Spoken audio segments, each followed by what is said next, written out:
पता है हमारा चैप्टर चल रहा है अल्कोहल, फिनॉल एंड ईथर, जहां पर हम लोग अभी तक स्टडी कर चुके हैं अल्कोहल, फिनॉल एंड ईथर के नॉमेनक्लेचर को। साथ ही हम लोगों ने स्टडी कर लिया है physical and chemical property alcohol and phenol की। तो आज हम लोग स्टार्ट करने वाले हैं केमिकल प्रॉपर्टीज ऑफ ईथर। यहाँ पर आप लोग देखेंगे हमारे पास नंबर ऑफ प्रॉपर्टीज होती हैं, लेकिन आज हम लोग सबसे पहले स्टडी करेंगे cleavage of C single bond O bond in ether. ऐसा इसलिए क्योंकि जब तक हम लोगों को यही नहीं पता होगा कि C single bond O cleavage को करने के बाद हम लोग किस तरीके से हमारे नेक्स्ट कंपोनेंट्स को फॉर्म करते हैं, तो जो आगे आने वाली रिएक्शन है हम लोग उन्हें ठीक से नहीं कर पाएंगे। तो आप लोगों ने सबसे पहले देखना है C single bond O bond. यहाँ आपने एक चीज और ध्यान रखनी है, हम लोग जनरली जब ईथर को लिखते हैं तो किस तरीके से रिप्रेजेंट करते हैं, R single bond O single bond R dash. यहाँ पर आपने ध्यान रखना है, अगर आपको कभी लिखा हुआ मिले R single bond O single bond R, तो इसका ये मतलब है कि दोनों तरफ पर जो एल्काइल ग्रुप जुड़ रखे हैं वो सिमेट्रिकल है, यानी कि नंबर में सेम है, तो दोनों तरफ सिमेट्री शो हो जाएगी।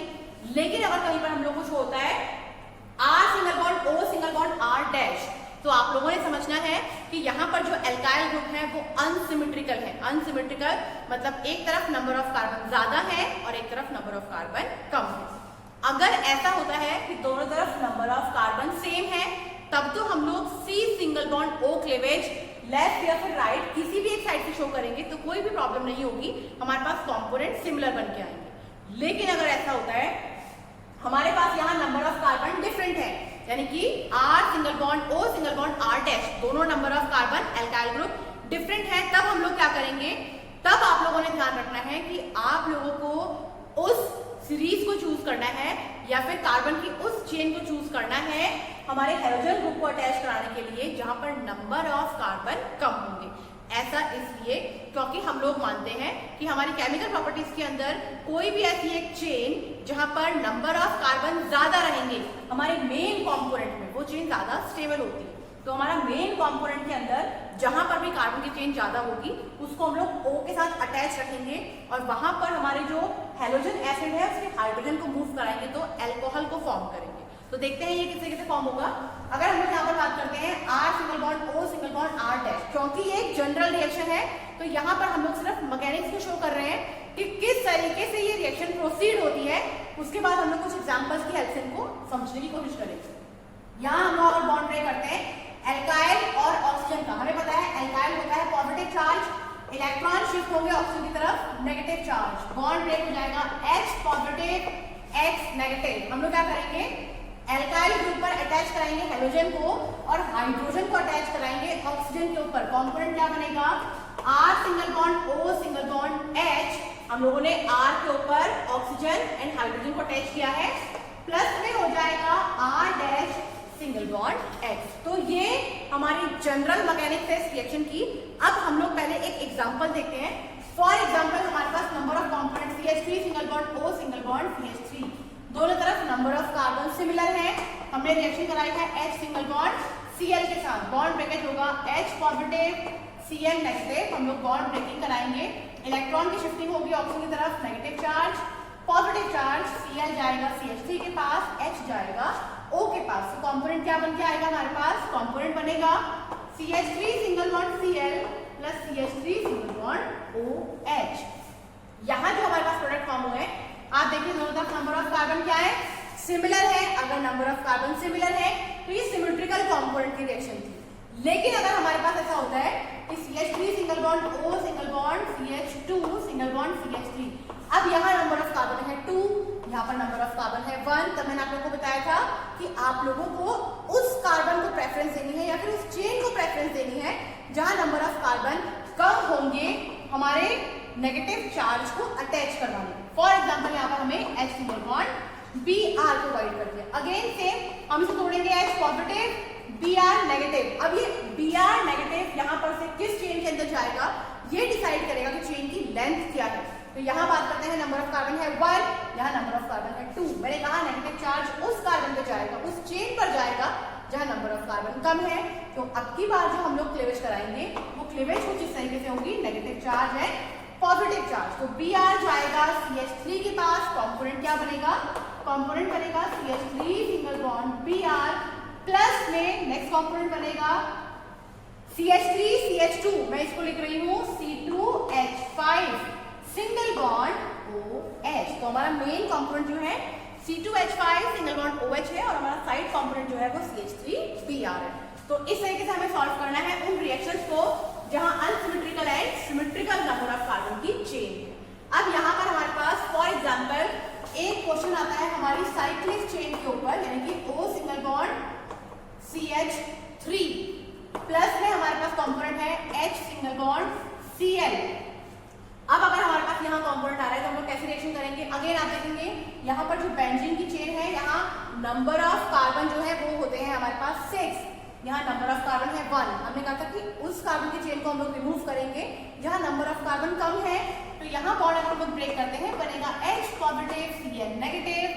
Cl नेगेटिव को हम लोग भेजेंगे CH3 के साथ, बॉन्ड ब्रेकेज होगा negative charge and positive charge. हमारे पास बेंजीन के ऊपर जुड़ जाएगा O single bond H plus में जुड़ जाएगा CH3 सिंगल बॉन्ड Cl। तो ये था हमारा cleavage of C single bond O bond in ether. अब हमारे पास यहाँ number of electrophilic substitution reactions भी आती हैं, जिनको हम लोग इससे पहले वाली जो हमारी लेक्चर थी उसके अंदर भी स्टडी कर चुके हैं, इससे पहले वाले चैप्टर में भी स्टडी कर चुके हैं। एक बार दोबारा उसको देख लेते हैं, जहां पर हमारे पास नंबर 1 आता है हेलोजिनेशन। अगर हम लोग बात करते हैं हेलोजिनेशन की, हम लोग साइक्लिक कंपोनेंट के ऊपर इसको करके देखते हैं। फॉर एग्जांपल हमारे पास कंपोनेंट है O सिंगल बॉन्ड CH3, साथ में हम लोग के पास है बेंजीन। हम लोगों को यहाँ पर कराना है हेलोजिनेशन। आप लोगों को पता होना चाहिए हेलोजिनेशन होता है क्लोरिनेशन यानी कि Cl2, ब्रोमिनेशन यानी कि Br2 in the presence of anhydrous AlCl3। हम लोग यहाँ Cl2 के साथ रिएक्शन करवा देते हैं in the presence of anhydrous AlCl3। तो हम लोग जब इसको रिएक्शन कराएंगे ये हो जाएगा O single bond CH3 benzene के एक बार ऑर्थो पोजीशन के ऊपर Cl और बेंजीन के एक बार पैरा पोजीशन के ऊपर Cl। तो ये होता है हमारा क्लोरिनेशन। बिल्कुल एग्जैक्टली ऐसे ही आप लोग ब्रोमिनेशन भी कर सकते हैं, बस कंपोनेंट चेंज हो जाएगा। यहाँ पर हो जाएगा Br2 then Br and Br। ये था हमारा हेलोजिनेशन। अगर हम लोग नेक्स्ट बात करते हैं हमारी रिएक्शन की फ्रीडल-क्राफ्ट एल्काइलेशन। अगर हम लोग बात करते हैं एल्काइलेशन, तो एल्काइलेशन में हम लोग यहाँ पर कंपोनेंट को चेंज कर देते हैं, हो जाता है CH3 सिंगल बॉन्ड Cl।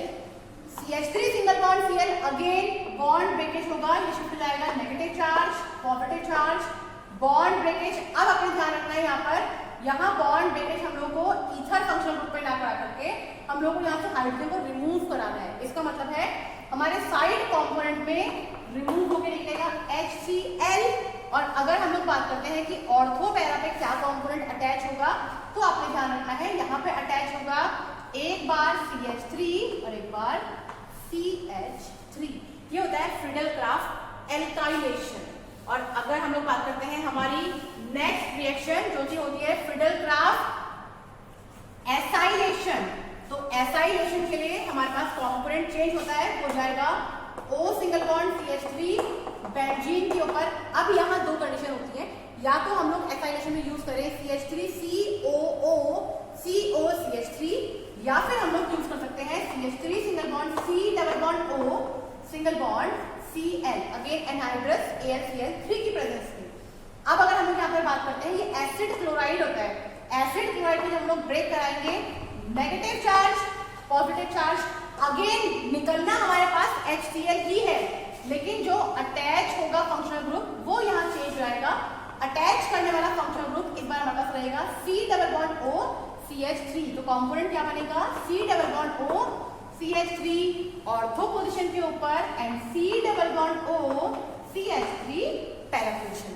तो ये हो जाएगा हमारा एसाइलेशन। इसके अलावा हमारे पास कुछ और रिएक्शन भी होती है, जैसे हमारे पास होता है नाइट्रेशन।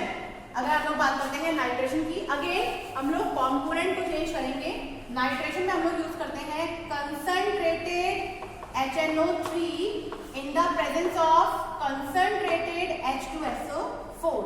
यहाँ पर H2SO4 डायरेक्टली रिएक्शन में पार्टिसिपेट नहीं करता है, ये सिर्फ नाइट्रेशन कराने के लिए जो नाइट्रो ग्रुप अलग होगा हमारे HNO3 से, उसको एक्साइट कराने का काम करते हैं। तो HNO3 से अलग होता है NO2 ग्रुप, और H2SO4 उसको हेल्प करेगा बेंजीन के ऊपर रिएक्शन कराने में। तो अगेन एक बार ऑर्थो पोजीशन पे NO2 ग्रुप जुड़ जाएगा, एक बार पैरा पोजीशन के ऊपर NO2 जुड़ जाएगा और यहाँ पर हम लोग साइड प्रोडक्ट में HCl को शो नहीं करेंगे।